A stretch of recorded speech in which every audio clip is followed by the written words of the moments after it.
RERA है क्या? RERA का रोल क्या है इंडस्ट्री में? पहले क्या होता था, ज़मीन है या नहीं है, आप पैसा ले लेते, दूसरे प्रोजेक्ट्स में इन्वेस्ट कर देते। ये बॉडी बनने के बाद इंडस्ट्री में ट्रांसपेरेंसी आई है। कुछ केसेस हमने ऐसे देखे, बिल्डर्स ने ही रेरा में भी इनिशिएट किए। नमस्कार, मेरा नाम Sanjay Kumar, real estate business coach. And आज के इस एपिसोड में आज हमारे साथ एक खास मेहमान है जिनका नाम है Kamalkant Jain. Kamalkant Jain ji RERA appellate tribunal के एक मेंबर रह चुके हैं और 5 साल तक, आप आम भाषा में ऐसा समझ सकते हैं कि 5 साल तक इन्होंने रेरा के जज के तौर पे काम किया। तो आज हम लोग इनसे जानेंगे कि रेरा है क्या, रेरा का रोल क्या है इंडस्ट्री में, और इसके आने से एक इन्वेस्टर या एजेंट, ब्रोकर्स और डेवलपर्स को कैसे ये रेगुलेट करते हैं ताकि ये पूरा सिस्टम एक ट्रांसपेरेंसी के साथ वर्क करे। कमल सर, स्वागत है आपका इस शो में। धन्यवाद। और बहुत अच्छा लगा कि आप टाइम निकाल करके आए। आपका टाइम वैसे भी बहुत व्यस्तता के साथ आप रहते हैं हमेशा।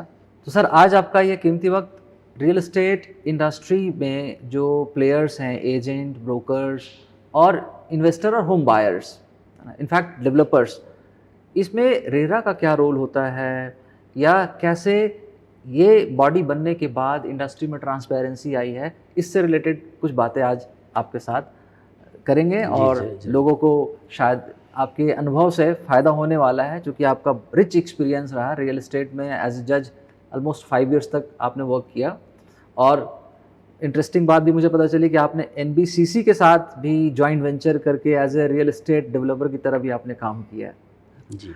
तो सर, आप पहले बताएं, ये रियल एस्टेट रेगुलेटरी बॉडी बनी रेरा, ये है क्या चीज़?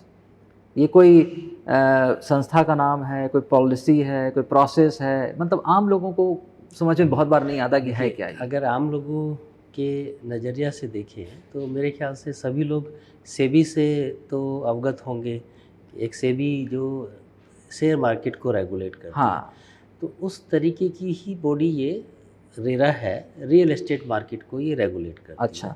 क्योंकि रियल एस्टेट मार्केट रेरा के आने से पहले, 2016 से पहले रेगुलेटेड नहीं थी, तो उसको रेगुलेट करने की ज़रूरत आई, तो ये एक्ट की ज़रूरत फील हुई, रेरा अथॉरिटी की ज़रूरत फील हुई।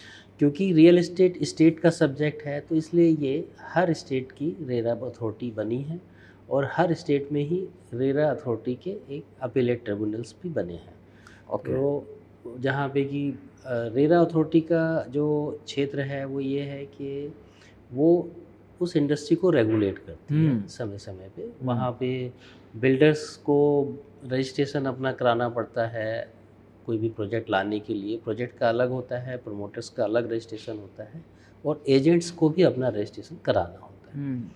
तो जो रेरा का जो मेन ऑब्जेक्ट है वो ट्रांसपेरेंसी था, कि ट्रांसपेरेंसी ट्रांजैक्शंस में, ट्रांसपेरेंसी हर फील्ड में। अच्छा। ट्रांसपेरेंसी ट्रांजैक्शन में तो है ही, ट्रांसपेरेंसी ज़मीन खरीदने से लेके उसको पोजीशन देने तक की ट्रांसपेरेंसी। अच्छा। जिस समय कि प्रमोटर जैसे पैसा इकट्ठा करना शुरू करता है, या पैसा इकट्ठा शुरू करने से पहले एडवर्टाइजमेंट भी देता है जी, तो रेरा के जो प्रेजेंट प्रोविजंस हैं उसके अनुसार उसको पहले रजिस्ट्रेशन कराना पड़ेगा, जिससे कि किसी की रिस्पॉन्सिबिलिटी तो फिक्स हो।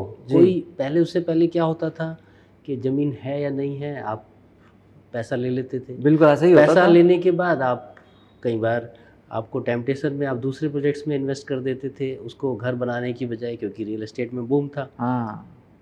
तो बहुत सारे कारण थे जिससे कि इस फील्ड में रेगुलेटरी अथॉरिटी की ज़रूरत महसूस हुई, और इस एक्ट की ज़रूरत महसूस हुई। और मेरे ख्याल से जो बहुत बड़ा एक कारण उत्तर प्रदेश का ये नोएडा और ग्रेटर नोएडा क्षेत्र रहा, कि जहाँ पे बहुत ज़्यादा रियल एस्टेट डिस्प्यूट्स होने शुरू हो गए थे। तो वो भी एक कारण रहा होगा इसके फॉर्मेशन में, एक्ट के आने में। हालांकि डिस्प्यूट तो पूरे कंट्री में ही थे, मगर जो हमने इनिशियली देखा जब केसेस आए, तो काफ़ी सारे केसेस, सबसे ज़्यादा केसेस यूपी में ही रहे। तो अब इसका जो मेन ऑब्जेक्ट एक्ट का है वो ये है कि सब transparency, real estate development. Okay. अगर सही पॉलिसी होंगी, सही डायरेक्शन होगा, पैसे का सदुपयोग होगा, एफिशिएंटली उपयोग होगा पैसा, तो रियल एस्टेट सेक्टर का अपने आप ही डेवलपमेंट होगा। स्वाभाविक वो है। बिल्डर के भी लॉन्ग रन में बिल्डर के भी हित में है। हो सकता है इनिशियली फेज में उनको मुश्किल हो। परेशानी आई हो, आ रही हो, मगर लॉन्ग रन में अगर कोई रेगुलेटरी बॉडी आती है तो उसका फ़ायदा ही होता है, नुकसान नहीं बिल्कुल होता। सही कह रहे हैं आप। तो आपकी बातों से ना मैं थोड़ा-सा इसको ऐसे समझना चाहता हूँ कि जैसे आपने सेबी का एग्ज़ाम्पल दिया, या मैं ऐसा मान लूँ कि जैसे बैंक के ऊपर है आरबीआई, रिज़र्व बैंक, ये भी एक तो रेगुलेट करती है बैंकों को मेरे ख़्याल से, या टेलीकॉम इंडस्ट्री में ट्राई। बिल्कुल, बिल्कुल। जो आप एग्ज़ैक्टली सोच रहे हैं उसी तरह से है। ऐसा है ना? इसी तरह से रियल एस्टेट सेक्टर में हाँ, रेरा है। रेरा है, लेकिन इसमें ना एक डिफरेंस मुझे समझ में नहीं आ रहा। जैसे कि रेरा आपने कहा कि हर स्टेट का अलग-अलग है, लेकिन जैसे ट्राई ही है या सेबी है, ये तो पूरे कंट्री का एक है। हाँ, वो कंट्री का एक इसलिए है ना कि वो जो गवर्न हो रहे हैं, उनके अधिकार क्षेत्र वो पूरी कंट्री में सेंट्रल गवर्नमेंट का है। जी।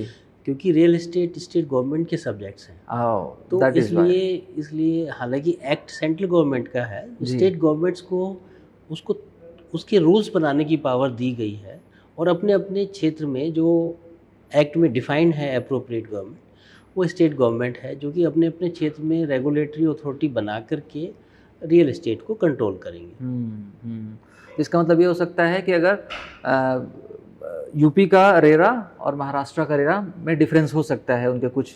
हाँ, उनके कुछ कुछ रूल्स में एक्ट के जो प्रोविजंस हैं वो तो सेम सब है, सेम हो, चाहे वो सेम किसी भी है, स्टेट वो में। पूरा सेंटर का एक्ट है।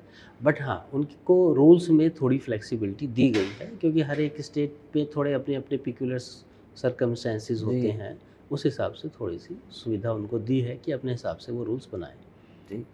तो आप के साथ तो ये मुझे जानकर बड़ा आश्चर्य हुआ कि आप एज़ ए डेवलपर भी काम कर चुके, और एज़ ए रेरा में मतलब जज के तौर पे भी काम कर चुके। तो ये 2 अलग-अलग मतलब एरिया में आपने काम किया, तो देखिए- आपको रेरा को कैसे देखते थे? पहले डेवलपर के तौर पे आप कैसे देखते थे? फिर एज़ ए जज इसको कैसे नहीं, देखते थे देखिए, आप? मैं डेवलपर के तौर पे तो मेरा जॉइंट वेंचर एक गवर्नमेंट कंपनी के साथ था, तो मेरा एक बहुत लिमिटेड सा रोल था कि वो मैं उस प्रोजेक्ट की जॉइंट वेंचर की मैनेजमेंट कमेटी का मेंबर था, और ज़्यादातर डिसीजन मेकिंग वो गवर्नमेंट सेक्टर की जो कंपनी है वही वो करती करती थी। एंड रेरा के आने से काफ़ी पहले ही हमारा प्रोजेक्ट कंप्लीट हो गया था, अच्छा। तो इसलिए रेरा के प्रोविज़न उसमें कोई कॉन्फ्लिक्ट नहीं आया कि रेरा के प्रोविज़न्स हमारे किसी प्रोजेक्ट पे एप्लीकेबल रहे हों। 2014 में हमारा प्रोजेक्ट कंप्लीट हो कंप्लीट गया हो था, और चुका था। 2018 में मेरी यहाँ पे जॉइनिंग हुई रेरा रेरा एप्लीकेटर बनने एप्लीकेटर में। बनने में। तो बस ये ज़रूर है कि एक नज़रिया बिल्डर का किसी भी एक्ट को देखने समझने का अलग होगा, और एक जज का अलग होगा, एक बायर का अलग होगा, एक एजेंट का अलग होगा। तो आपने उस 5 इयर्स के टेन्योर में, जैसा कि आपने बताया था मुझे, आपने 2000 से भी ज़्यादा केसेस को डिस्पोज़ किया है ना? और उसमें एट मोस्ट 800 केसेस आपने बताया, 800 से 1000 के आसपास कुछ वो। केसेस एससीसी ऑनलाइन भी रिपोर्ट हुए हैं। हाँ, जी। रिपोर्ट हुए। तो ये जो केसेस ज़्यादातर जो थे वो मतलब कि किस तरह के बायर्स के आते थे नॉर्मली?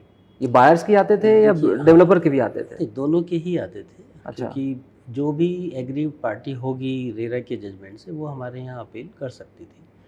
फ़र्क सिर्फ इतना है कि जो बायर्स के केस आएंगे तो उसमें तो सिर्फ हम 1000 रुपीज़ फ़ीस लेते थे, और उनके केस को अपने यहाँ अपील रजिस्टर कर लेते थे। ठीक है। बिल्डर के केस में ये रेस्ट्रिक्शन थी कि बिल्डर्स को सेक्शन 43(5) एक है रेरा का, उसके अनुसार जो जजमेंट रेरा ने दिया है उतना पैसा पहले हमारे यहाँ जमा करना पड़ता था, तब डेवलपर्स को? डेवलपर्स को, तब अच्छा। हम उनकी अपील सुन सकते थे। प्रमोटर या डेवलपर की अपील हम तभी सुन सकते थे जब वो पैसा जितना रेरा ने डिसाइड किया है। तो पहले कुछ दिन तो एम्बिग्यूटी थी कि वो 30% है या 100% है। बाद में सुप्रीम कोर्ट के एक डिसीजन से क्लियर हो गया कि ये 100% पैसा उसमें जमा करना है। तो वो जो भी रेरा ने उनके ऊपर लगाया है जी। पेनल्टी को छोड़ के जो भी उनको फाइनेंशियल लायबिलिटी लगाई है उसका 100% हमें जमा करते थे, और अगर कोई पेनल्टी लगाई है तो पेनल्टी का 30% उनको जमा करना पड़ता था मिनिमम, जिससे कि हम उनका केस को रजिस्टर करके आगे सुनवाई उस पर शुरू करें।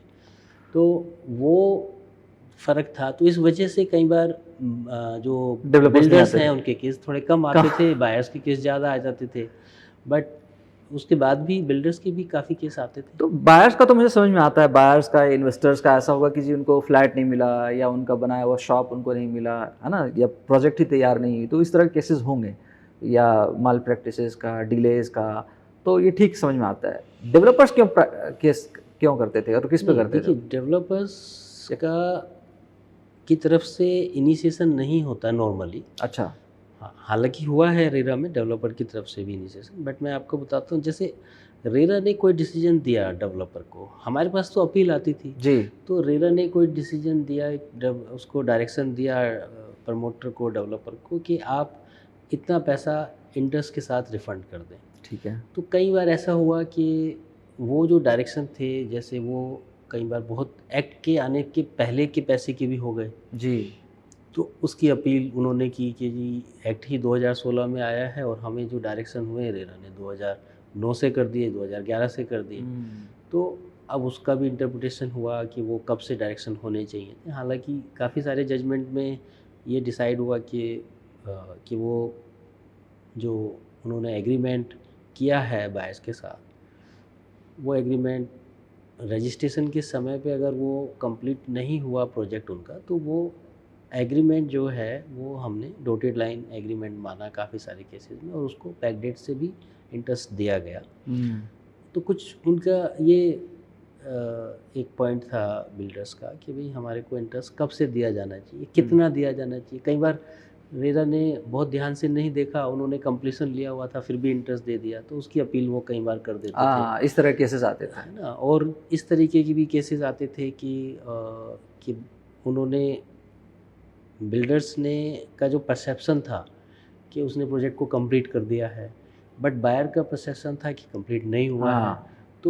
तो कई सारे पॉइंट्स ऐसे होते थे जिससे डिस्प्यूट वो हो आते जाता थे कि था, हमारे तो हिसाब से वो कंप्लीट हो तो गया। वो अपील में हमारे पास आते थे। कुछ केसेस हमने ऐसे देखे कि जो कि बिल्डर्स ने ही रेरा में भी इनिशिएट किए। अच्छा। हाँ, वो ऐसे कि भाई अगर बायर समय पे पैसा नहीं दे रहा है तो बेचारा फिर बिल्डर क्या करेगा, फिर तो उसको केस करना पड़ेगा ना। अगर वो समय पे पैसा नहीं दे रहा है तो कैसे प्रोजेक्ट को कंप्लीट करेगा। हाँ, तो बहुत बार ना हमेशा एक ये ट्रेंड बना हुआ, माइंडसेट बना हुआ है कि बिल्डर है तो गलती उसी की होगी। जैसे वैसे है कि अगर मैं साइकिल पे जा रहा हूँ और एक्सीडेंट हुआ है तो गलती तो कार वाले की ही होगी। नहीं, देखिए ज़्यादातर जो हमारा एक्सपीरियंस रहा वो ये रहा कि बिल्डर्स की गलतियाँ थी भी ज़्यादातर। अच्छा। मैं उसको जनरलाइज नहीं करना चाहता, बट हाँ काफ़ी केसेस में अगर मैं परसेंटेज वाइज देखूँ तो गलती ज़्यादा बिल्डर्स की ही थी। अच्छा। बायर्स की गलतियाँ कम थी। इसीलिए इस एक्ट की ज़रूरत भी पड़ी थी, क्योंकि गलतियाँ उस पीरियड की थी ज़्यादा जिस पीरियड में रजिस्ट्रेशन नहीं होता था, जो रेरा एक्ट के आने से पुराना है। बट अनफॉर्चुनेटली उसके बारे में बहुत क्लियर प्रोविजंस एक्ट में नहीं थे, तो वो समय के साथ इवॉल्व हुए। तो वो कन्फ्यूजन अब जैसे बहुत लंबे समय तक तो कन्फ्यूजन बना रहा कि वो लायबिलिटी है नहीं है। फिर बाद में जब धीरे धीरे केसेस आए और कुछ हाई कोर्ट और सुप्रीम कोर्ट तक गए केसेस, तो उनके डिसीजन से फिर धीरे धीरे एक प्रैक्टिस सेटअप हो गई कि भाई ये चीज़ें बिल्डर की गलती हैं, ये बायर की गलती। जी जी जी, ठीक है। तो जो आप रेरा के जज के चेयर पे आप बैठते थे, तो आपको क्या लगा कि एक बायर नॉर्मली क्या गलती कर देता था जिसकी वजह से ये उसको आप तक या कुछ कोर्ट में पहुंचना पड़ता था? ऐसी क्या क्या गलतियां आपने नोटिस किया, 3 या 4 ऐसे जिसको अवॉइड किया जा सकता है और आम पब्लिक आज भी वहाँ तक ना पहुँचे, वैसा वाला सिचुएशन आ सकता है? तो ऐसा कुछ आपने कोई पैटर्न या कोई ट्रेंड ऐसा किया कि यार बायर जनरली ये वाली गलतियाँ कर बैठते हैं, अगर ऐसे करने से बच सकते थे वो? देखिए, आप कह रहे हैं बायर्स की गलती, तो बायर्स तो जब पहुँचेगा तो बिल्डर की गलती होगी तभी बायर पहुँचेगा। जी हाँ। है ना। तो बिल्डर की गलती होगी तो बायर्स फिर रेरा में कंप्लेंट अपनी लिखेगा। जी। तो अब बिल्डर्स की क्या क्या गलतियां होती थी। नहीं, मैं ये पूछ रहा हूँ कि ऐसा क्या करे कि बायर्स उस तरह के बिल्डर्स में मतलब कि इन्वेस्ट ना करे, ऐसा क्या चीज़ अच्छा देखे बायर्स को, वहाँ तक आप नहीं ये पहुँचना पूछना पड़े, चाह रहे हैं कि बायर्स को क्या प्रिकॉशंस लेने चाहिए ताकि किसी भी उनको कोर्ट प्रोजेक्ट तक में ना जाना इन्वेस्ट पड़े। करने हाँ, में, जिससे कि उसको कोई कंप्लेंट ही ना ना करनी करना पड़े। पड़े। देखिए इसका मैं बहुत अच्छा आपका क्वेश्चन है ये, इसका मैं अभी एक जवाब बताता हूँ आपको कि जैसे आज तो रेरा एप्लीकेबल हो गया। जी। मैं ज़्यादातर केसेस तो ये उस समय के हैं, आए थे हमारे पास, हुँ, जिस समय प्रोजेक्ट्स रजिस्टर्ड नहीं होते थे और रेरा एप्लीकेबल नहीं था। बाद में जब रेरा एप्लीकेबल हुआ, प्रोजेक्ट्स रजिस्टर्ड हुए, तो उ तो बिल्ड तो बायर्स ने कंप्लेंट करना, जब उनको एक फ़ोरम मिल गया कंप्लेंट करने का, तो उन्होंने कंप्लेंट करना शुरू कर जी। दिया। बट उनके उससे पहले वो कंज्यूमर कोर्ट में करते थे कंप्लेंट, उससे पहले भी फ़ोरम तो थे, ऐसा नहीं था कि वो कंप्लेंट नहीं कर सकते थे।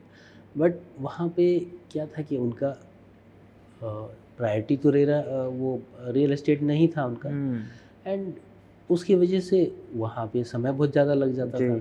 यहाँ तो रेरा में ज़्यादातर केसेस हमने देखा कि 6-7 महीने में रेरा का डिसीजन आ ही जाता था। अब तो डिस्पोज़ल फ़ास्ट हुआ यहाँ पे, और स्पेशल नॉलेज के साथ जब रेरा के मेंबर्स वहाँ पे बैठ रहे हैं तो डिस्पोज़ल फ़ास्ट होगा भी। अब बायर्स और बिल्डर्स की जो रिलेशनशिप है, तो मैं वही आपको बताना चाह रहा था कि जैसे प्रोजेक्ट कोई रेरा में रजिस्टर्ड है, तो आज भी क्या हो रहा है कि लोग रेरा की वेबसाइट पे जाके इन्फॉर्मेशन को रीड नहीं करते।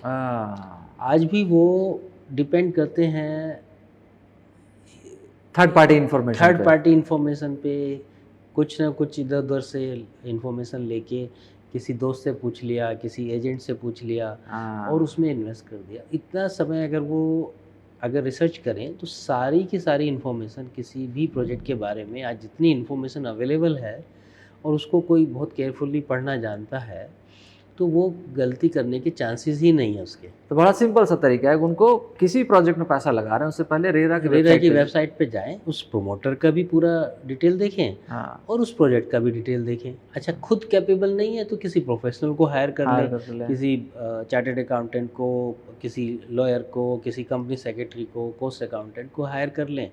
वो उनको इन्फॉर्मेशन वहाँ से उसको हाँ भाई, पढ़ के लाखों रुपए आप समझा खर्च के कर रहे हैं, उससे पहले उनको 2000, 5000, 10,000 खर्च करके आप 10,000 आसानी खर्च करके उसकी पूरी पूरी इन्फॉर्मेशन ले लें। इन्फॉर्मेशन ले लें। और जो भी वो इनफॉर्मल चैनल्स पे बिलीव कर रहे हैं उसको एक बार वेरीफाई कर लें। हुँ, तो उससे क्या होगा कि बहुत डिस्प्यूट, उनको बहुत सारी बातें पहले ही पता लग जाएंगी, क्योंकि इतनी इन्फॉर्मेशन है आज की डेट में रेरा की वेबसाइट पे किसी प्रोजेक्ट के बारे में।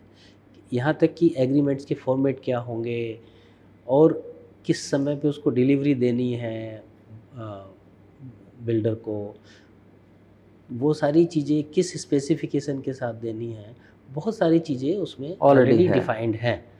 कारपेट एरिया क्या होता है, अभी भी मैं देखता हूँ कि कारपेट एरिया के हिसाब से रेरा में रजिस्ट्रेशन कराते हैं और बेचते फिर भी सुपर एरिया पे हैं। हाँ, ये तो डिस्कनेक्ट है ही। मैंने बहुत पहले सुना था कि कारपेट एरिया में ही कारपेट सेल एरिया, अब वहाँ पे वो एक अवेयरनेस का मैटर है कि वहाँ पे बायर्स को इंसिस्ट करना चाहिए कि भाई कारपेट एरिया में मुझे बताइए कि क्या कॉस्ट है, हुँ, क्योंकि सुपर एरिया का तो आपका जो पैरामीटर है वो सारे बिल्डर्स का अलग अलग है। तो हुँ। आप मुझे कारपेट एरिया में बताओ कि भाई आपका क्या कॉस्ट है। सो कारपेट एरिया एक कॉमन थ्रेड हो सकता है, कॉमन चीज़ें हो सकती है जो हर डेवलपर्स का कार ऑलमोस्ट कारपेट एरिया तो डिफाइंड है एक्ट डिफाइन में, किया हुआ उसी है। हिसाब से ही उनको वो एरिया एग्रीमेंट में लिखना पड़ेगा। हुँ, एग्रीमेंट में अभी भी वो कारपेट एरिया ही लिख के कर पाएंगे, बट सिर्फ बेचने के लिए वो अलग एरिया बताते हैं, सुपर सुपर एरिया एरिया बताते बताते हैं। हैं। और अनफॉर्चुनेटली अभी भी सुपर एरिया पे ही सेल हो रही है। तो ये भी जो इनफॉर्मल चैनल्स हैं वो सुपर एरिया में ही कोट करते हैं। हुँ, राइटिंग में तो उनको अभी कारपेट एरिया पे ही करना पड़ता है। हुँ। तो मेरे ख्याल से टाइम लगेगा चीज़ों को समझने में, हाँ, है हाँ, ना? बिल्कुल समय लगेगा और बहुत सारी चीज़ें इम्प्रूव हुई हैं। देखिए, सबसे अच्छा जो इम्प्रूवमेंट हुआ है वो ये हुआ है कि आज की डेट में बिल्डर्स के पास एक प्रोजेक्ट का पैसा दूसरे प्रोजेक्ट में डाइवर्ट करने की जो नौबत थी वो ख़त्म हो गई ये है। बहुत बड़ा रिलीफ है। तो रेरा में एस्क्रो अकाउंट खुलता है, 70% पैसा हाँ कंस्ट्रक्शन सर, में इसको थोड़ा यूज़ डिटेल होना में होता है। बताइए। ये वाला ना कि डेवलपर्स पहले क्या करता था कि एक प्लॉट खरीदा, उसको बेचना शुरू किया, फिर दूसरा प्लॉट खरीदा, जब तक कि अभी ये डेवलप ही नहीं हुआ, बनाया भी नहीं, और दूसरा खरीदा फिर। तो इसमें आपने जैसे एस्क्रो अकाउंट का नाम लिया, तो इस प्रोसेस को समझाइए, कैसे इस पे कंट्रोल हुआ, किस तरह से मतलब कि अब पैसा हाँ, लोगों तो का सेफ है। देखिए रेरा एक्ट में ये प्रोविज़न है कि आप जब प्रोजेक्ट को रजिस्टर कराएँगे, उसके साथ-साथ आपको एक अकाउंट आपको खुलवाना पड़ेगा। जी। तो उस अकाउंट में जो पैसा भी आपका सेल का है वो जमा होगा। हम्म। उस अकाउंट में से जब पैसा निकालेंगे आप, तो एक चार्टर्ड अकाउंटेंट का सर्टिफिकेट, हम्म। एक इंजीनियर का सर्टिफिकेट, एक आर्किटेक्ट का सर्टिफिकेट आपको लगाना पड़ेगा कि आपने ये काम पूरा किया है, जिसके बदले में, या ये खर्चा किया है जिसके बदले में आप पैसा निकाल रहे हैं। और जो पैसा कस्टमर ने दिया है उसका 70% पैसा आप निकाल सकते हैं प्रोजेक्ट के डेवलपमेंट के लिए, उसमें खर्चा करने के लिए। और 30% पैसा इसलिए रखा गया है कि आपके मार्केटिंग के, एडमिनिस्ट्रेशन वगैरह की जो कॉस्ट होती है उनको, या आपका जो प्रॉफिट है उसके लिए। तो 30% पैसे को आप जैसे चाहें यूज़ करें अपने लेकिन 70% का एडमिनिस्ट्रेटिव भी यूज़ नहीं कर एक्सपेंसेस के लिए, सकते हैं। बट 70% पैसा तो आपको हर हालत में प्रोजेक्ट पे ही खर्चा करना पड़ेगा। तो ये एस्क्रो अकाउंट में पार्टी कौन कौन हो गई? एक तो डेवलपर हो गया। एस्क्रो अकाउंट तो बैंक खोलता है डेवलपर के हाँ, लिए, अच्छा। उसके उसी एस्क्रो अकाउंट में सारा पैसा जमा करना ठीक है, तो इस एस्क्रो अकाउंट में चेक कौन रखता है कि नहीं इतना ही निकलेगा, इससे ज़्यादा नहीं निकलेगा, 70%? चेक कैसे होता है ये वो वाला? जो उसका एग्रीमेंट है ना, वो बैंक की रिस्पॉन्सिबिलिटी है। अच्छा, बैंक बैंक की सर्टिफिकेट रिस्पॉन्सिबिलिटी मांगता है। है, और ओके। वो एक क्वार्टरली जो प्रोग्रेस रिपोर्ट है वो रेरा की वेबसाइट पे बिल्डर को देना करता देना है। होता है। वो भी सर्टिफाई करा के देना होता है, चार्टर्ड अकाउंटेंट से, सिविल इंजीनियर से और आर्किटेक्ट से। हाँ। अच्छा, इसमें ना एक चीज़ मैंने देखा है, बहुत बार क्या होता है कि जो एजेंट्स होते हैं या सेलर्स होते हैं, वो कहते हैं कि सर ये चेंजेस हो गए हैं लेकिन अभी रेरा के वेबसाइट में अपडेट नहीं हुआ है। तो ऐसे सिचुएशन में क्या बायर को विश्वास करनी चाहिए उस इसी बातों किस पे? तरह के चेंजेस? बहुत सारे चेंजेस होते हैं कि सर हमारा डेट एक्सटेंड हो गया मान लिया जाए, है ना? और एक्सटेंशन का अभी अपडेट रेरा पे नहीं आया है ना? वो देखिए आपको दिख ऐसा जाएगा। तो मेरे को लगता नहीं कि ऐसा ज़्यादा होता होगा। हो सकता है 2-4 दिन का गैप रह जाता हो, बट उस केस में बायर्स को रिलाई करने की बजाय फिज़िकल डॉक्यूमेंट मांगना चाहिए बिल्डर से। हाँ। क्योंकि ऐसा तो है नहीं कि वो किसी ने वर्बल बोल दिया और कि रेरा की वेबसाइट पे अपडेट हो जाएगा और हो जाए। अगर रेरा ने कोई ऑर्डर पास किया है डेट एक्सटेंड करने का, तो उसको राइटिंग में तो या ईमेल पे तो दिया ही होगा डेफिनेटली। 100%। तो उसको बायर को इंसिस्ट करना चाहिए कि मुझे दिखाइए, अगर रेरा की वेबसाइट पे तो पॉइंट ये है अपडेटेड कि नहीं रेरा, है। आप कह रहे हैं कि उनका जो जो इन्फॉर्मेशन का अपलोड होता है वो रियल टाइम में हो रहा है, 2-4-5 दिन के हाँ, डिफरेंस में हाँ, ज़्यादातर हो रहा है। रियल टाइम में हो रहा है। ज़्यादातर रियल टाइम में हो तो रहा है। अगर ऐसा कोई किसी को कह रहा है कि 1 महीने में हो जाएगा, 2 महीने में हो जाएगा अपडेट, तो वो उस पे नहीं मानना है। हाँ, उस केस में वो कहें ना कि भई अगर अपडेट नहीं हुआ है तो कोई बात नहीं, आप मुझे वो फिज़िकल डॉक्यूमेंट फिजिकल दिखा डॉक्यूमेंट दीजिए दिए। जो डॉक्यूमेंट रेरा ने ऑर्डर पास किया है। तो सर रेरा के आने के बाद ट्रांसपेरेंसी, जैसा कि आप बता रहे थे, ट्रांसपेरेंसी में क्या फ़र्क पड़ा है? मतलब अब और बायर्स के स्टैंड पॉइंट से, है ना? बायर्स। हाँ, देखिए ट्रांसपेरेंसी तो पहले बिल्कुल ही नहीं थी। अच्छा। पहले तो ऐसे भी प्रोजेक्ट्स हमारे सामने आए जहाँ पे कि बिल्डर्स के पास लैंड ही नहीं थी और उन्होंने प्रोजेक्ट लॉन्च कर दिए। ओह! ठीक है? और काफ़ी पैसा इकट्ठा कर लिया। ठीक है? कोई स्टैंडर्ड फॉर्मेट्स नहीं थे कि क्या बायर्स के साथ एग्रीमेंट होने हैं।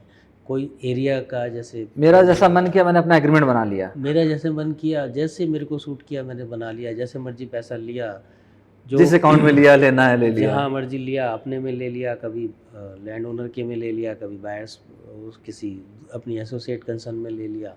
तो बहुत सारे ऐसे प्रैक्टिसेस थी जो कि ट्रांसपेरेंसी तो बिल्कुल ही नहीं थी। हाँ। बस थोड़े बहुत जो जो ऑर्गेनाइज़ कॉर्पोरेट बिल्डर्स थे, वो करते थे। उनके कुछ सेट पैरामीटर्स रहते होंगे। वो भी कोई कंपल्सन नहीं था, वो अपनी वॉलंटरी ही करते हाँ, होंगे। उनकी अपनी पर्सनल वैल्यू सिस्टम हाँ, होगी वैल्यू ऑर्गेनाइजेशन सिस्टम की। थे जिससे वो करते थे। बाकी बहुत ज़्यादा ट्रांसपेरेंसी इस सेक्टर पे थी नहीं।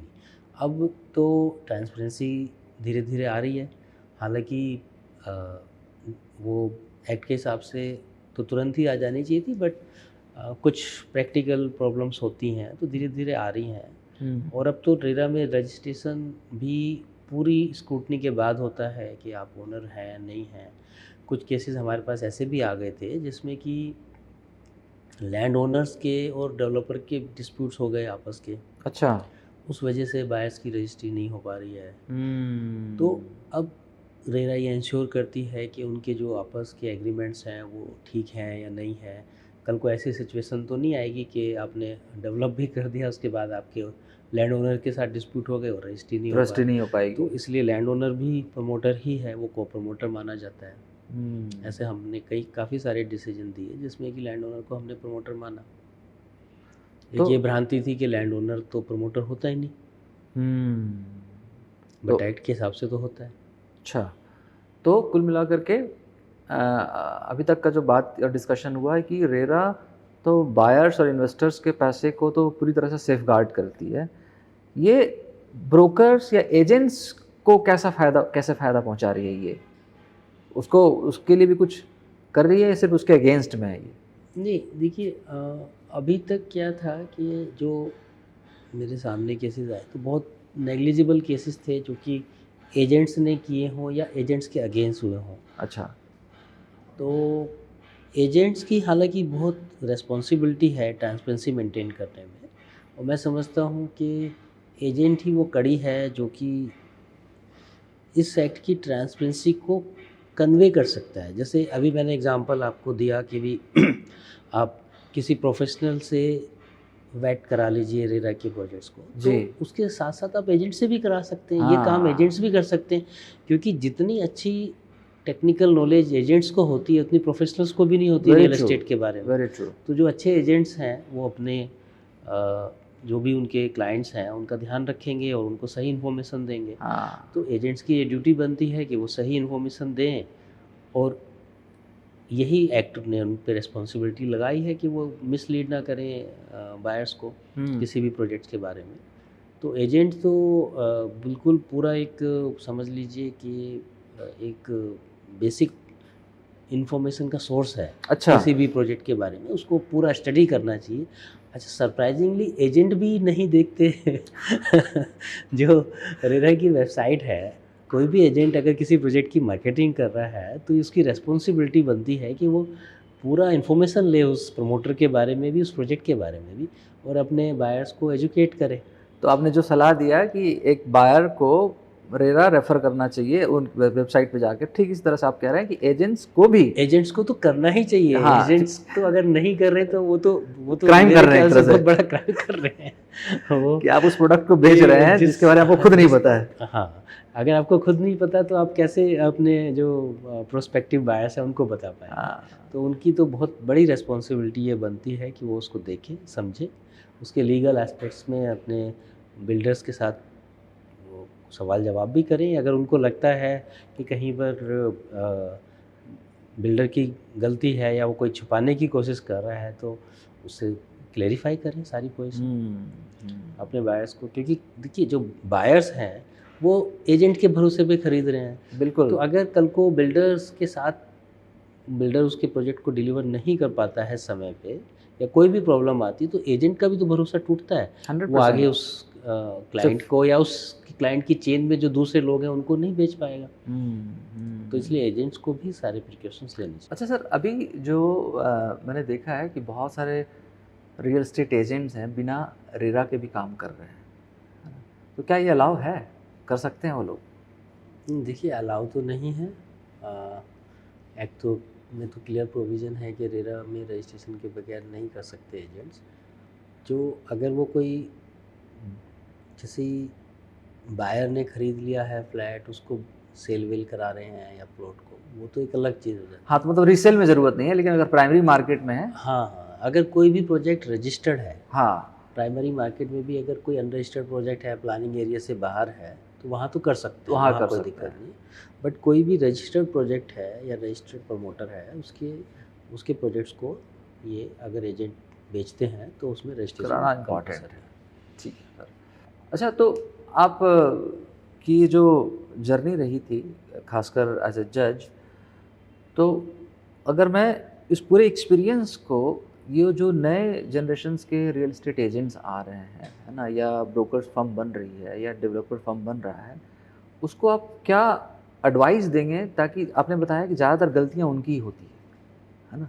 तो ऐसा क्या 2 या 3 एडवाइस देंगे जिसको वो उस एडवाइस को फॉलो करके ऐसा कुछ हो जाए कि उनके अगेंस्ट जो केसेस आते हैं वो कम हो सकते हैं? देखिए, डेवलपर को सबसे पहली एडवाइस तो यही है कि वो ट्रांसपेरेंसी रखे और जो पैसा जिस प्रोजेक्ट के लिए लिया है उस प्रोजेक्ट में लगाए। अगर वो पैसा डाइवर्ट ना करे तो कोई कारण नहीं है कि उसको कोई प्रॉब्लम आए। बट वो टेम्पटेशन होती थी जब रियल एस्टेट में बूम आता है कि अच्छा हाँ, फटाफट अब एक प्रोजेक्ट से दूसरा प्रोजेक्ट उसी पैसे को रोटेट करके तीसरा, चौथा। तीसरा चौथा प्रोजेक्ट शुरू कर दें। बहुत बार हमने देखा कि ऐसा भी नोएडा में, ख़ास तौर से नोएडा, ग्रेटर नोएडा के प्रोजेक्ट्स में ऐसा देखा कि आईटी का प्रोजेक्ट है, उसको कॉमर्शियल कह के बेचा जा रहा है। ये भी होता है। तो वो तो ट्रांसपेरेंसी बहुत ज़रूरी है। तो ये अगर ट्रांसपेरेंट रहेंगे अपना, बहुत सिंपल है, इसमें ना ज़्यादा दिमाग लगाने की ज़रूरत नहीं है। अगर आप जो कह रहे हैं और जो कर रहे हैं उसमें फ़र्क नहीं होना चाहिए। ये तो बहुत बेसिक चीज़ हो गई। बहुत बहुत ही बेसिक सी चीज़ है। तो बस बेसिक चीज़ पे ही है रहा है कि हाँ, आपने जो प्रॉमिस किया उसको डिलीवर कीजिए। उसको डिलीवर कीजिए। कि क्योंकि और उस समय पे डिलीवर कीजिए। समय पे, हाँ, समय इसलिए ज़रूरी है कि रियल एस्टेट में समय बहुत महंगा होता है कि आपने किसी बायर से पैसा ले लिया, उसको समय पे डिलीवर नहीं कर पा रहे तो आपको इंटरेस्ट की लायबिलिटी होती है। वो भी, उसने भी बेचारे ने कहीं से बैंक से लोन लेके पैसा दिया होगा, तो उसको समय पे डिलीवर कीजिए प्रोजेक्ट को। और डिलीवर ना होने की जो रीज़न है वो डाइवर्जन ही होता है। प्राइमरीली डाइवर्जन है। प्राइमरीली यही है। फाइनेंशियल मिसमैनेजमेंट भी है हाँ, हाँ, कि भी कई बार आपको समझ नहीं है किसी सब्जेक्ट की और आपने बहुत ज़्यादा खर्चा कर दिया। हाँ। बट प्राइमरीली डाइवर्जन है कि आपको तो अब टेम्पटेशन में आपने डाइवर्ट किया पैसा और उसकी वजह से आपको तो प्रोजेक्ट आपने अब तो बताया कि अब वो डाइवर्ट तो कर ही नहीं सकते, वो वाला केस तो अब खत्म ही हो गया, 70% तक ही नहीं, अभी मतलब। भी वो कुछ ना कुछ मेथड सोचते रहते होंगे। अच्छा। और हाँ भाई, देखिए, ऐसा कोई हर केस एक आया कि रेरा के बाद भी कोई डेवलपर्स ने प्रोजेक्ट रजिस्टर्ड किया हो और उसके बाद भी उसका कोई फंड डाइवर्ट हुआ हो, ऐसा कोई केस आया है क्या इधर? प्रोजेक्ट में फंड डाइवर्ट होने की रिपोर्ट तो ज़्यादातर रेरा ने जो फोरेंसिक ऑडिट्स वगैरह कराए थे तो उनके पास आई होगी। वो, मैं उसमें डायरेक्टली इन्वॉल्व नहीं था तो ओके। मुझे आइडिया नहीं है। हाँ, बट ये है कि जहाँ पे भी अपील आती थी वो बहुत सारे प्रोजेक्ट रेरा ने डी रजिस्टर्ड किए, तो वहाँ पे फंड्स के डाइवर्जन तो थे काफ़ी सारे। तो एज ए चार्टर्ड अकाउंटेंट जब मैं वो फोरेंसिक ऑडिट रिपोर्ट्स को स्टडी करता था तो मुझे समझ में आता था कि कि फंड काफ़ी सारे डाइवर्जन है। डाइवर्जन्स थे। और बट ये ज़्यादातर डाइवर्जन रेरा के आने के पुराने थे। रेरा के आने के बाद के भी डाइवर्जन हो सकते हैं क्योंकि किसी ने कोर्स एस्केलेट करके दिखा दी, गलत सर्टिफिकेट्स ले लिए, तो उस तरीके से तो अभी भी डाइवर्ट कोई कर सकता है, बट बहुत कम हो गया है। कंपैरेटिवली कम हो गया और पहले से। बहुत, हाँ, प्रोफेशनल की भी रिस्पॉन्सिबिलिटी है कि उसको वो वॉच करें। उसमें कई बार हम लोग ये भी सजेशन देते थे कि भाई कोई जो एसोसिएशन ऑफ अलॉटी है वो भी एक बार फिज़िकल प्रोग्रेस जाके देख ले कि क्या हाँ। चल रहा है, एंड वो अपने इंटरेस्ट को वॉच करते रहें।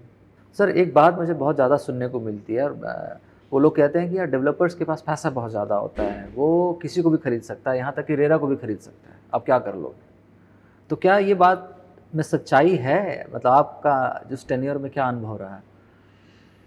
देखिए, मुझे जो जितना मेरा एक्सपीरियंस रहा तो मुझे तो इस बात में कोई सच्चाई नज़र नहीं आती क्योंकि हाँ, रेरा ने बहुत ही अच्छे तरीके से अपना काम किया। हमारे यूपी में तो मैं देख सकता हूँ रेरा और रेरा एपिलेट ट्रिब्यूनल ने बहुत अच्छे से तरीके से अपना काम किया। हाँ, ये ज़रूर था कि इनिशियल फेज़ में सिस्टम बनने में थोड़ा समय लगता है, स्टाफ की कमी होती है, इंफ्रास्ट्रक्चर की कमी होती है, तो उस पीरियड में कुछ ना कुछ कुछ लीकेज हो लोग जाते लूप हैं। होल्स हाँ। होती हैं तो उसका एडवांटेज ले जाते हैं।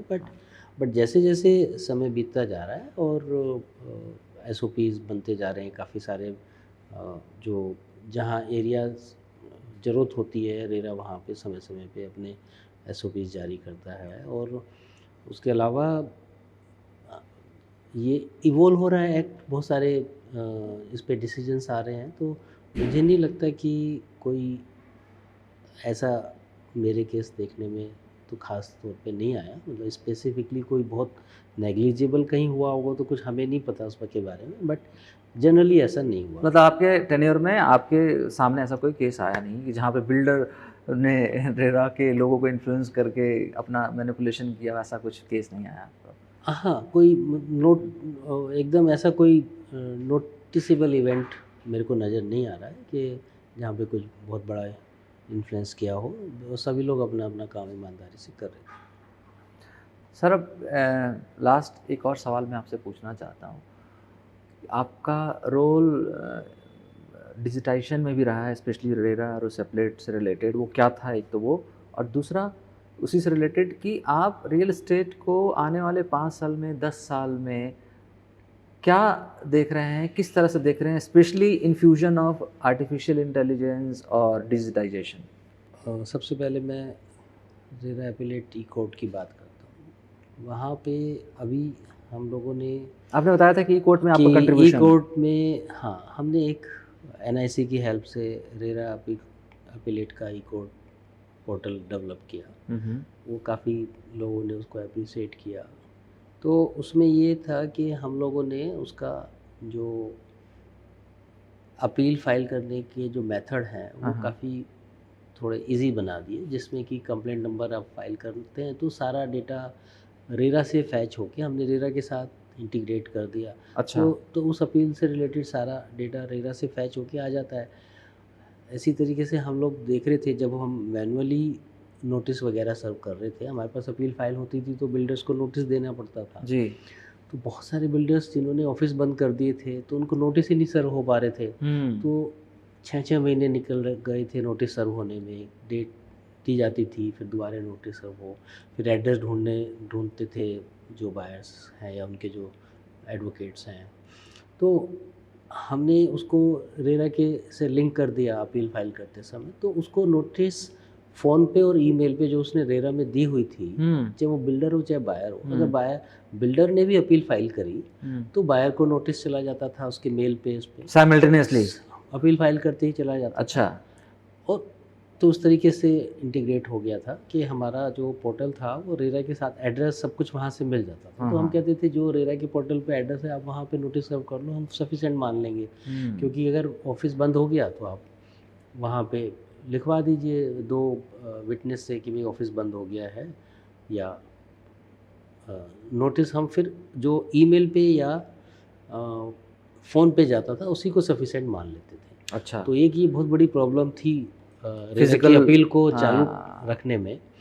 उसी तरीके से जो अब हमने उसको अपने जो सॉफ्टवेयर को इंटीग्रेट कर दिया रेरा के साथ, तो कोई भी केस से रिलेटेड कोई भी इंफॉर्मेशन हम जो डायरेक्टली ऑनलाइन देख लेते थे, रियल टाइम देख लेते थे। जब केस की हियरिंग चल रही है उसी समय देख लेते थे।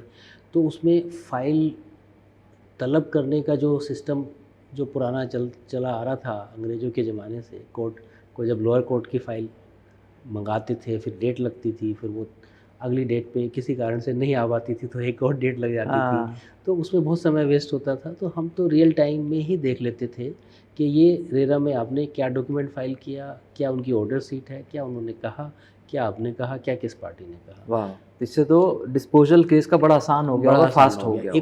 एक और खासियत थी हमारे पोर्टल में कि हमने पहला, मेरे ख्याल से ऐसा पोर्टल रहा होगा जो कि हमें हमारी नॉलेज के हिसाब से जो हमें पता है कि जहाँ पे हमने पेपरलेस पोर्टल बना दिया था। अच्छा। क्योंकि ज़्यादातर जगह पे जहाँ पे ऑनलाइन भी है वहाँ पर कुछ न कुछ पेपर चाहिए होता है। नहीं, पेपर भी फाइल करना पड़ता है ऑनलाइन भी, बट हमने पेपर फाइल करने का सिस्टम ही ख़त्म कर दिया था। और सबसे अच्छी बात ये थी कि जो भी डॉक्यूमेंट फाइल हो रहे हैं, क्योंकि बहुत समय मैंने नोटिस किया कि वो इसमें जाता था कि जो भी लिटिगेंट्स हैं वो कहते थे कि जी रिप्लाई की कॉपी नहीं मिली, अभी मैं इसका रिजॉइंडर कैसे फाइल करूं। अब वो क्योंकि ऑनलाइन फाइल हो रहा है तो हमने प्रिज्यूम कर लिया कि भाई ये आपके पास है, ऑनलाइन है, आपकी गलती है, आपने नहीं देखा, कि ऑनलाइन आप जाकर नहीं देखा, आपने वो पोर्टल पे देखो, आप उसका जवाब आप अगर फाइल नहीं किया तो हम आपकी गलती मान रहे हैं। तो क्योंकि सभी कुछ ऑनलाइन है और सारी पार्टियां सब कुछ देख सकती हैं, कि उसमें छुपाने की कोई ऐसी बात नहीं है कि जो भी लिटिगेंट्स हैं वो आपस में एक दूसरे के डॉक्यूमेंट उनको देखने ही होते हैं, तो वो देख लें, ऑनलाइन ही देख लें और उसका जवाब फाइल कर दें। तो हमारे ऑर्डर में, पहले ही ऑर्डर में हम लिख देते थे कि भाई ये अपील फाइल हुई है, इसका रिप्लाई फाइल कर दीजिए, रिप्लाई के 1 हफ्ते के बाद रिजोइंडर फाइल हो जाएगा, रिजोइंडर के बाद इस डेट को सुनवाई है, इस डेट पे सब अपना प्रिपेयर हो गया। नाइस। तो कई बार ऐसा भी हुआ कि पहले ही डेट पे डिस्पोजल हो गया। हाँ, मैंने भी सुना है कि किसी का एक ही डेट में केस को तो डिस्पोज कर ऐसा दिया कई गया। बार हुआ हमारी कोर्ट में कि पहले ही केस में डिस्पोजल और हो इसका गया। तो डिस्पोजल को फास्ट करने का तरीका है, क्योंकि एक्ट कहता है कि 60 दिन में डिस्पोजल होना चाहिए, चाहे रेरा हो चाहे रेरा का अपीलेट ट्रिब्यूनल हो। तो हमने कोशिश की कि एक्ट के हिसाब से डिस्पोजल हो, और हो भी रहे हैं, आप बता रहे हैं। हाँ, देखिए उतना नज़दीक नहीं आ पाए थे क्योंकि बहुत स्ट्रिक्ट नहीं हो सकता ऐसे मामलों में। कई बार रिप्लाई फाइल करने के लिए हमारे को ऑर्डर देने के बाद भी हम कई बार समय दे देते थे तो कोर्स लगाते थे कि अच्छा आपने रिप्लाई फाइल नहीं किया, 10,000 रुपये की कॉस्ट जमा करो, तो अगले आपको 7 दिन और दिए जाते हैं। तो उस तरीके से डिस्पोजल फास्ट हो गया। तो सर ये तो अभी आपने एक इम्पैक्ट बताया कि ई कोर्ट डिजिटाइजेशन का, है ना, तो इसका और क्या बड़ा इम्पैक्ट है रियल एस्टेट की इंडस्ट्री में? हाँ, रियल एस्टेट के डिजिटलाइजेशन में तो बहुत काम होना है, अभी बहुत काम होना है, क्योंकि सारा का सारा रिकॉर्ड रियल एस्टेट का डिजिटलाइज हो जाएगा आने वाले समय में। सभी कुछ आधार और पैन से लिंक हो जाएगा, जहाँ पैन नहीं आधार से लिंक हो जाएगा। तो मैनिपुलेशंस बहुत मुश्किल हो जाएंगी करनी, और बहुत ट्रांसपेरेंट हो जाएंगी सारी चीज़ें। तो डिस्प्यूट्स भी काफ़ी कम हो जाएंगे आने वाले समय में। तो डिजिटलाइजेशन होने के बाद तो बहुत बड़ा चेंज आने वाला है रियल एस्टेट इंडस्ट्री में, और कुछ स्टेट्स ने इसमें पहल भी की है। आप बता रहे थे ना कि कुछ आज से 10 साल के बाद। हाँ, देखिए वो मैं ये बता रहा था कि जो एआई के यूज़ होने के बाद और डिजिटल वर्ल्ड के आने के बाद जो रियल एस्टेट हैं, उन एसेट्स के अलावा एक नई एसेट्स की कैटेगरी क्रिएट हो जाएगी, डिजिटल एसेट्स की। जैसे आज भी है, आपकी बहुत सारी ई कॉमर्स वेबसाइट हैं जिनकी आपको पता ही है बहुत करोड़ों रुपए में, अरबों रुपए में वो सेल हो रही हैं जी। सो आने वाले समय में डिजिटल एसेट्स अपने आप में, जैसे आप इंटेलेक्चुअल हैं, आप ये वीडियो बना रहे हैं, तो ये भी आपकी एक डिजिटल एसेट्स हो जाएगी। तो बहुत सारी डिजिटल एसेट्स, तो लोग रियल एस्टेट के अलावा एक डिजिटल एसेट्स में भी इन्वेस्ट करना शुरू कर देंगे। और रियल एसेट्स का भी अपना एक रोल रहेगा, लिमिटेड रोल रहेगा, बट डिजिटल एसेट्स का भी काफ़ी रोल आ सकता है आने वाले समय में। और रियल एस्टेट भी अपने आप में डिजिटलाइज हो जाएगी। एक और कंसेप्ट कुछ कंट्रीज़ में शुरू हो रहा है कि आप रियल एस्टेट को क्रिप्टो से लिंक करके उसमें ब्लॉकचेन से, है ना, पार्ट ओनरशिप आप उसमें ट्रांसफ़र कर सकते हैं। तो ऑनलाइन भी ट्रांसफ़र हो जाएगी प्रॉपर्टी 1% प्रॉपर्टी भी ऑनलाइन ट्रांसफ़र हो जाएगी। पार्ट ओनरशिप में मतलब जैसे आप क्रिप्टो में ओनरशिप लेते हैं कि बहुत ही छोटे छोटे प्रोपोर्शन में ओनरशिप होनी शुरू हो जाएंगी। किसी फ्रैक्शनल ओनरशिप जिसको कहते हैं, फ्रैक्शनल ओनरशिप वो शुरू हो गया इंडिया में। बहुत सारी कंपनीज है जो फ्रैक्शनल ओनरशिप पे काम कर रही हैं, वो बॉन्ड इश्यूज कर देती हैं, है ना, प्रॉपर्टी का पूरा फिजिकल आपको पोजीशन में मिलता बट है। वो अगर शुरू हुआ है तो अभी कितना लीगल फॉर्मेट है मुझे उसके बारे में आइडिया नहीं है, क्योंकि इसको लीगलाइज भी करना कि फ्रैक्शनल ओनरशिप, फिर वही ये भी एक अपने आप में एक इशू आ जाएगा। यहाँ पे भी हो सकता है रियल एस्टेट का रेरा का इसको बढ़ा के इसको भी इंक्लूड कर सकते हैं शायद, लिया जाए। बिल्कुल सही कह रहे हैं आने वाले समय में। कमल साहब, बहुत बहुत अच्छा लगा आज मुझे आपसे बात करके, और बहुत सारे कॉन्सेप्ट्स मुझे भी क्लियर हुए, and I am sure viewers को भी बहुत बेनिफिट मिला होगा आपकी बातों से समझ करके, है ना। जो एजेंट्स होंगे या डेवलपर्स होंगे या इन्वेस्टर्स होंगे, वो डेफिनेटली इस वीडियो को देख करके बेनिफिट उठाने वाले हैं। और आई एम श्योर मैं अगली एपिसोड जो बनाऊंगा वो और डिटेल में बनाऊंगा, और उसके लिए मैं दोबारा आपको ज़रूर इनवाइट करूंगा। जी, किसी भी समय पे कभी कोई दिक्कत नहीं है। रियल एस्टेट सेक्टर में ग्रोथ के लिए मैं हमेशा प्रयासरत हूँ और हमेशा अवेलेबल रहूँगा। थैंक यू वेरी मच आपका टाइम निकालने के लिए और मेरे इस शो में आने के लिए धन्यवाद है। तो ये थे आज हमारे साथ कमलकांत जैन जी, जिन्होंने अपनी एक्सपर्टीज़ आपके साथ शेयर करी है। आई एम श्योर इसका फ़ायदा आपको मिलने वाला है। मैं फिर मिलूँगा अगली एपिसोड में एक नए गेस्ट के साथ। तब तक के लिए नमस्कार।